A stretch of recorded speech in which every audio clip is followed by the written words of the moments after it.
ነብሉ በሕይወተ ሥጋ ሳለ የግድ ወንጌልን አስተምር ያለው አለን? በሕይወተ ሥጋ ሳለ ለሰው ርብ ጥቅም እንዲሆን አውቆ ወንጌልን እንዳስተማረ ሁሉ ከሞተም በኋላ ተነስቶ ለሰው ርብ ጥቅም እንዲሆን አውቆ ኪዳንን አስተማረ።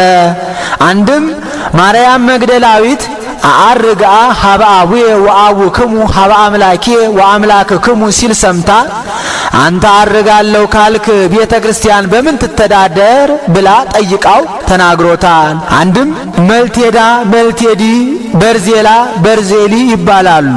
ቁጥራቸው ከ36ቱ ቅዱሳት አንስት ነው። እነሱ ጠይቀው ተናግሮታል። አንድም ሐዋርያትን ነብሉ በሕይወተ ሥጋ ሳለ የግድ ወንጌልን አስተምር ያለው አለን? በሕይወተ ሥጋ ሳለ ለሰው ርብ ጥቅም እንዲሆን አውቆ ወንጌልን እንዳስተማረ ሁሉ ከሞተም በኋላ ተነስቶ ለሰው ርብ ጥቅም እንዲሆን አውቆ ኪዳንን አስተማረ።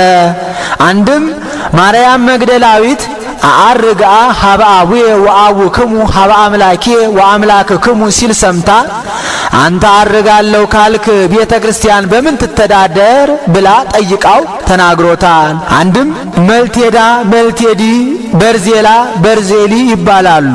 ቁጥራቸው ከ36ቱ ቅዱሳት አንስት ነው። እነሱ ጠይቀው ተናግሮታል። አንድም ሐዋርያትን